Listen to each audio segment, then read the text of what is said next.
Welcome back to the Cheap Heat Productions podcast.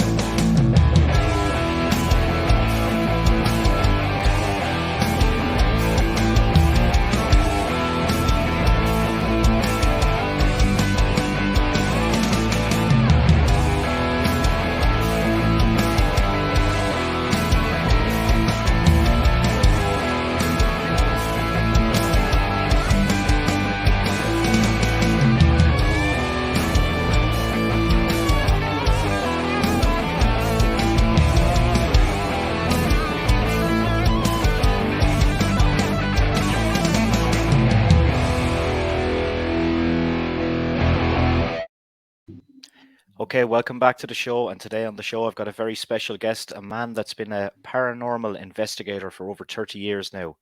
Mr. Dave Spinks, how are you today, man? Good, Maurice. How you doing? Doing good, man. Thanks a million for joining me today. Hey, my pleasure, man. Anytime. Yeah, I always wanted to get someone on to talk about the paranormal experiences. So when I came across your stuff online, I said, right, I'm going to give this guy an email and hope for the best. So thanks a million. Yeah, absolutely. My pleasure. Yeah. So listen, I was reading on your website that how you got into the paranormal side of things is you had an experience in 1986. Can you describe what that was or how it came to this point? Yeah, well, my first, paranormal ghost experience, if you will, happened with one of my grandfathers who was a World War II veteran. And it's funny too, because both of my experiences had to deal with my mom's dad and my dad's dad. So on this particular one, he was very sick. He only had like a quarter of one lung left capacity, and he actually had a trach in his throat, to Yeah. breathe. Hmm. And he would smoke cigarettes through that damn hole in his throat. And we are like, Wow. man, what are you doing, Grandpa? And he's like, oh, you got to die sometime, kid. I'm like, well, why are you pushing it faster? You know what I mean? So he was a funny guy, but so he was real sick, and I was and this is my mom's dad I'm talking about. So Hmm. my dad lived about 30 miles away, and I happened to be visiting him for the summer, and I was around 16 years old, and visiting him, and I woke up in the middle of the night. I sat straight up in the bed, and there's my mom's dad standing at the footrail of my bed, clear as a bell, looked really good, and he'd been sick for a long time. And I kind of did one of these, like rubbing my eyes, going, "What are you doing here, Grandpa?" Because that's how clear he was. He was solid. He Yeah. wasn't transparent, and he didn't say nothing. He just smiled, and then he just disappeared in front of my face. So I chalked it up. I was like, "Man, that was a weird dream," and I went back to sleep. But the next day, I woke up, and that dream was still on my mind. That dream. And I called up to my grandma's house and his house to check on him. And my uncle from out of state answered the phone, and I said, "What are you doing there?" And he said, "No one called you yet." And I said, "No. What are you talking about?" He said, "Well, your grandpa died last night. We're coming in for the funeral." And I'm like, "Whoa, wait a minute." So I was kind of taken back because of that experience I had the night before, and I didn't say anything to anyone. So we had the funeral and all that, and about 6 months later, a bunch of us were back at grandma's house eating dinner and visiting her. And this little voice in my head kept saying, "Tell them about the dream. Tell them about the dream." And I was like, "Man, they're gonna think I'm crazy, but whatever." I just came out with it, and I said, "Look, the night Grandpa died, I had this weird dream. Woke up, he's standing at the foot of the bed, and several members of the family's faces went completely white, and they all came out and said we had the exact same dream the night he died." Fuck. So I was like, "Whoa," and that's when right then and there I knew that's he was coming to say goodbye before he went to wherever he was going. And that was one of the early things in my life that pushed me to do what I do today. I'm seeking answers. To me, it's three of man's greatest questions: what happens to us when we die? Are we alone in the universe? And are there unknown creatures walking among us? And that's really why I do what I do to this day, some 30 years later. And as human beings, if we stop pursuing if we stop asking questions and pursuing answers to those questions, then we're not doing ourselves a justice, and that's why one of the reasons I do what I do. Yeah, I remember now. I don't know if you could call this paranormal, but I give you an experience that I have, which is just of a, it was a close family friend that passed away when I was very young. And I didn't know at the time, but I just got this shiver on the back of my neck, and it was there for maybe a half an hour. That happened once. And then the second time it happened, it was actually one of the family dogs passed away, and I got that same shiver. But this was when I was maybe 16 or 17. And nothing like that has happened since, even though people close to me obviously have died. But I don't know if that's paranormal or anything, but I'd always remember it was kind of weird that I could just get this cold shiver on the back of my neck for maybe 20 minutes to half an hour when the dog and that lady passed away. Well, it could be too that you are empathic and you are feeling those feelings for a reason, or those, animals are part of our family. So, you create a tight bond with them, and when they pass, it's just like a family member basically. So, they could be projecting that onto you, and you are picking up on that. Same with friends, and stuff like that. So, could mean that you have abilities. Could mean that they were just letting you know they were there. It could be many things. Many ways to run with this stuff. Yeah. And like obviously since that happened to you, you've been doing investigations in America and Europe. What have you discovered now that you didn't know back then? Well, a lot, as with anything, any kind of job or hobby, the more you do it, the more experience you have. And the more experience you have and the more time you spend doing these things, you're going to have more experiences, and you're going to learn from them, and you're going to grow, and you're going to change. And that's with all things in life. And, I used to I approach my investigation, especially early on, from a law enforcement Yeah. standpoint, because I spent a lot of time in law enforcement and stuff. But as I grew and I did more and more, and I met more and more people, now it's become almost more of a spiritual thing to me. It's more energy based, more synergistic, if you will.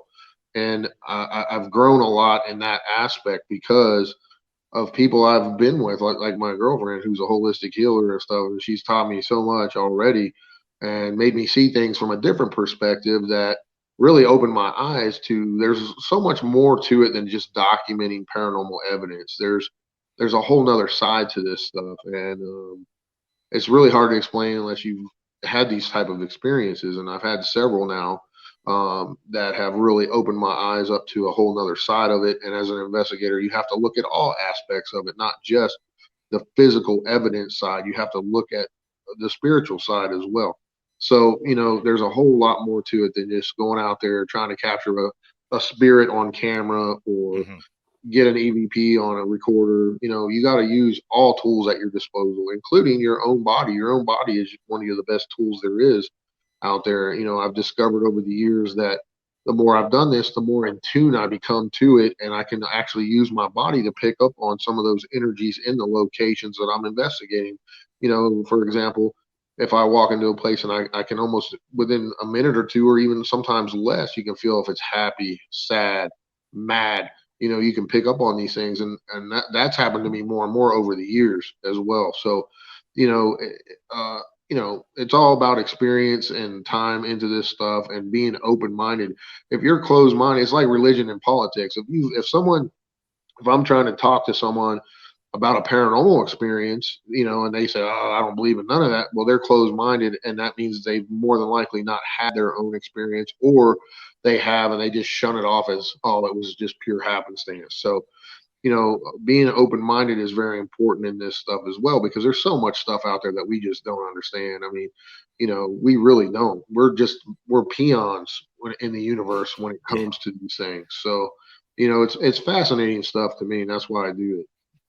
What is maybe it's not the right question. I was going to say what's the scariest thing, but what is the like was there ever a moment where you were just kind of concerned by energy you received or anything like that? Oh, absolutely. There's been numerous times, I've done some stuff in the paranormal field that not many can say they've done, if any, at all. Like, uh, at one point, there was me and a team of people that we went into a notorious haunted house, and we spent over a month, 24/7, investigating this place. And I was affected in a very negative manner, and all the people involved were as well. I was affected, both spiritually, mentally and physically by this negative entity that was in this home. To the point where out of nowhere, right after the investigation, I got a huge cancer tumor in my leg. I almost went financially bankrupt, went through a crazy divorce, and so many other things. And I wrote about it in a book, called Wicked 46. But and it wasn't meant, it's meant to serve as a warning to other investigators as what can happen to you when you spend significant amount of times in these negative locations. So there's so much to it, when you're doing. I was pushing back in those days. I really pushed the envelope because I was trying to do stuff that had never been done before, running and gunning, as I called it, trying to capture anything and everything I could whether it be on audio or video. And when you spend a lot of time in these negative locations, they will affect you, and they can affect you very negatively. Yeah. One of the things I was looking on your website was Willow's Weep. Yes. And I think there's 11 days left for the funding for that movie. What's going to happen with that, and could you tell us a little bit about it? Well, basically, it's a documentary that I did with a guy named Billy Lewis, and basically just telling the backstory of the house, to me, the tragic deaths and suicides that occurred in that place, and it has some investigation stuff in it as well. Has interviews with folks that have had very negative experiences. I had investigated that house before I ever bought it, and became friends with the former owner. And one day, out of the blue, she just called me up and said, I'm freaking done with this place. It's tried to kill me and my husband twice, and we're getting rid of it. And there's only two people that I would even consider taking it over, and that's you and this other person that couldn't do it. So I said, well, let me think about it, because it's a very negative place, very negative. And I said, well, doing what I do, what better of a place could I ask for to study, have my own paranormal lab, so to speak. So that's how that really all transpired. And there's been some horrific things that have happened to friends of mine that have investigated it. I wrote a book about it, but in the end game of it, coming full circle with it, I've shut the place down because I don't want anybody else to be negatively affected by what's in that house.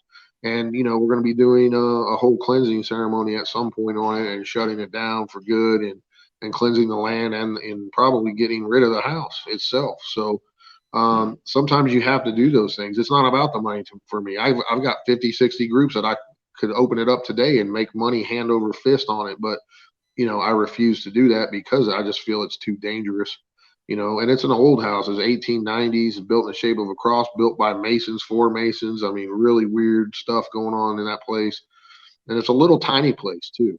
So there's Masonic symbology all carved into the door jambs and all kinds of stuff. So, not realizing how bad it truly was when I bought it. I had some experiences in there, but the former owner was attacked numerous times. I've never been attacked in the place. I've had some crazy experiences in there, but never been attacked physically. Now, other friends of mine, they have been attacked physically and had some really bad physical problems from it. So, after all the situation, I shut it down, because it's just not worth it to me. And I think someone at some point in time conjured something into that house with black magic.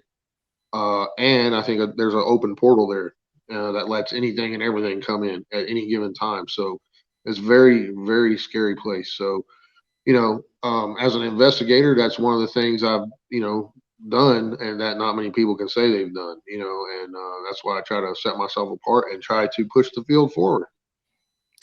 What is the worst thing that's happened there from someone if you can answer Well, that a friend of question? mine was going, him and his team were going to investigate it, and all this weird stuff happened at his house on his getting ready to go there. He went there and he scratched his leg on his fence. Like, he got locked out of his house. Really weird, just weird situations. Like, it wasn't wanting him to come there. He scratched his leg, a little tiny scratch on his leg. After he went to the house, it turned gangrene and all kinds of crazy stuff. And he's still messed up.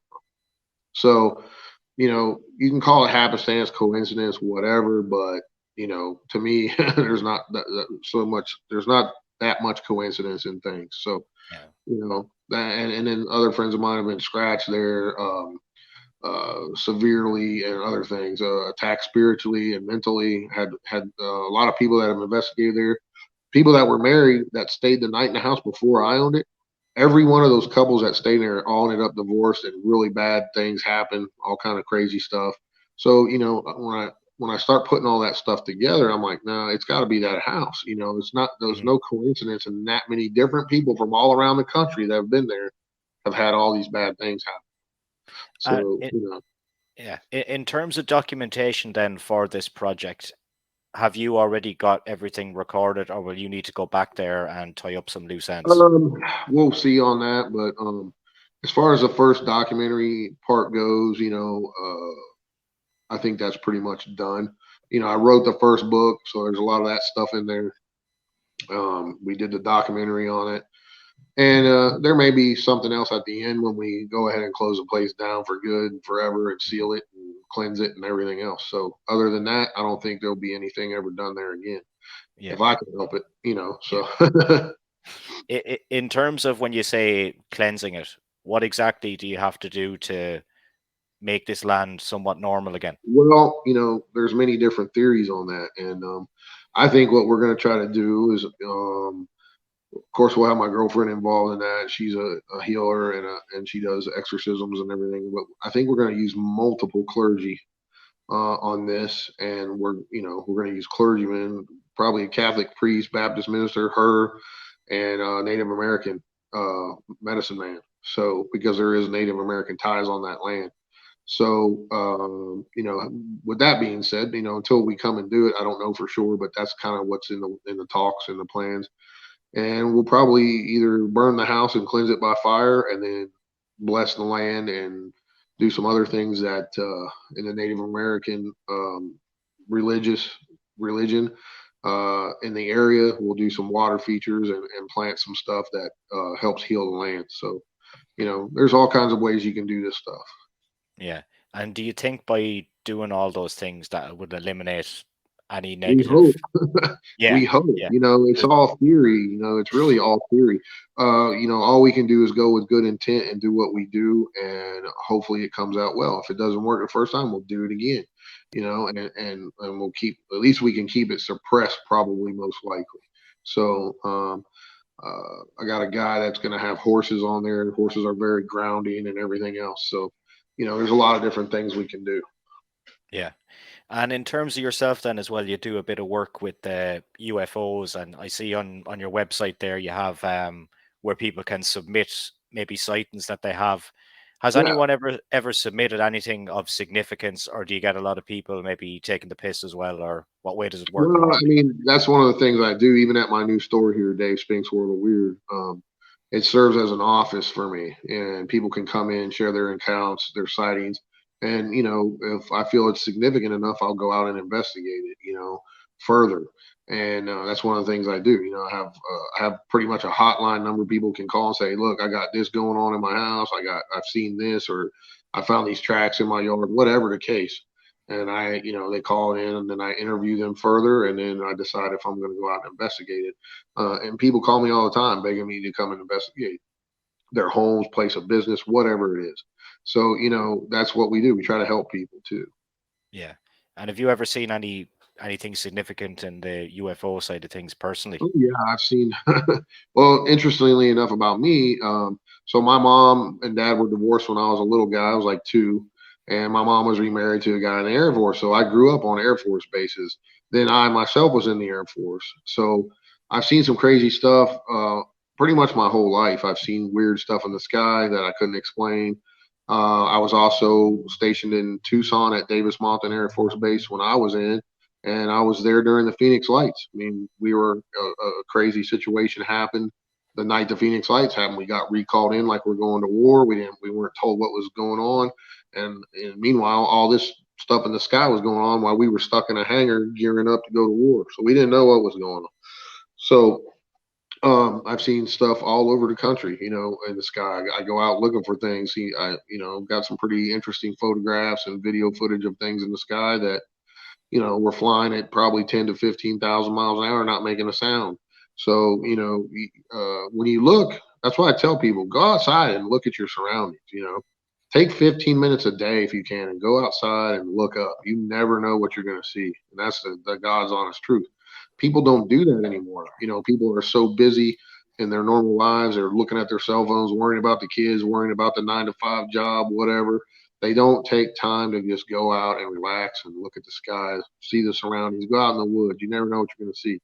So, that's important. We've kind of lost that as a human race, really. There's not that many people that do go out in the outdoors anymore like there used to be. Before cell phones and internet and all that stuff, Hmm.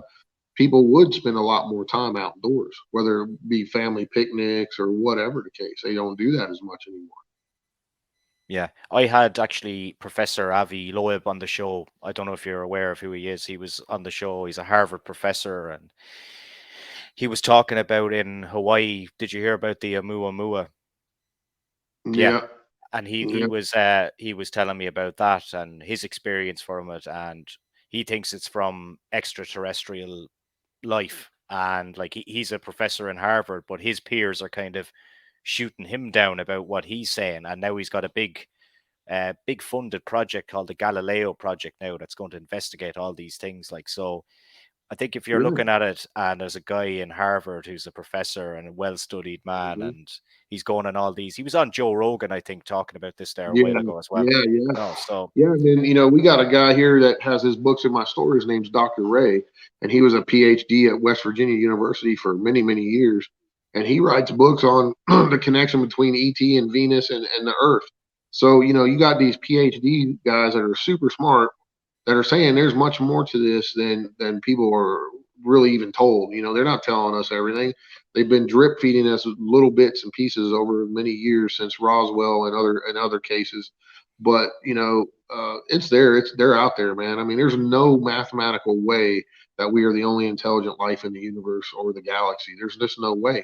When you look at the Drake equation, and then there's another guy, I forget his name off the top of my head, but he even expanded on the Drake equation recently, and it's even more prolific than the Drake equation. So, when you sit there and look at the grains of sand on a beach, and they are saying there's that many habitable planets out there in the solar system and the galaxy, there's no freaking way that we're the only intelligent life, and there's probably intelligent life that's millions, if not billions, of years older than us that have been traveling the universe and the solar system for many, many millennia or more. So um, and as if you just use common sense and you've seen some of the videos and some of the things that are truly out there, and you listen to astronauts and people that are supposed to be the best of the best saying that they have seen things that they know for a fact are not from us, anything on this planet, you have to take that into account. You have to, because that's the best trained people we have in the world, and they're telling you I've seen stuff that is not ours. So, yeah, it's just common sense, really. But the bad thing is, humanity has been brainwashed by whatever religion they are. The government covers up things, and people are more apt to believe everything they hear on the news that are coming from these government agencies, because there is a cover up, because it has to do with a lot of different things. It has to do with big pharma, oil and everything else, when they're making trillions and trillions of dollars off of these things, and they're lying to us because Tesla already proved there's free energy right on this earth that all of us could utilize right now. And where's that technology? Why aren't we using that? There's so many things. I mean, it's all about this. It's all about the money, man. yeah. So, and they're covering it up. I mean, that's the God's honest truth. The last 2 years without me and you going into the rabbit hole and getting banned off YouTube is Yeah, right. the biggest kind of eye opener, because nothing, just when you look at it and people can believe what they want and say what they want and do what they want and take what they want, but like there's a lot of what is the right way of saying it, misinformation would be one of them, but there's a lot of things that just don't add up as well. Right. I mean, even if you just take the ancient alien theory and look at what's out there with monoliths and everything else, there's no way humans built that stuff. There's no way. Hmm. It's common sense. If you know anything about heavy equipment and what it takes to move ginormous blocks of stone like that, I mean, there's no way those folks built that back in those days. Yeah. You know, they've come up with models and say, oh well, yeah, they could pull this 80-ton block with 10,000 people on a bunch of logs. Well, maybe so, but they couldn't have built it as fast as they did. So, Yeah, you yeah, know, it literally would have took them 1,000 years to build something like that. yeah, So, you know, you got to just use your head and use common sense and have an open mind. Like I said earlier in the show, have an open mind, because yeah. use your brain, you'll figure it out. Do you think modern technology as we go forward will be better for discovering things like this, both in Oh yeah. the paranormal world and UFO kind of world as well? Oh yeah, I think it already has had some effect on that, because, you know, every day, you know, right now we have more power in our hands with our cell phones than they used on the first moon missions. You know, Yeah, I mean, it's phenomenal. The advances we've made in technology in a short amount of time are, to me, it's kind of mind-boggling. I don't feel that technology was just us. I think we got some help from somewhere from that. So, you know, if you look at that, you know, we have all the power of a serious computer in our hand now. So, if you just look at some of the advances in technology, say from the time Roswell happened till now, I mean, it's all there, man. And that's not even counting the black budget, you know, the black budget stuff that our yeah. government has. The stuff we have now is old news for them, you know. Hmm. So, you know, you have to really take that into account as well. Yeah.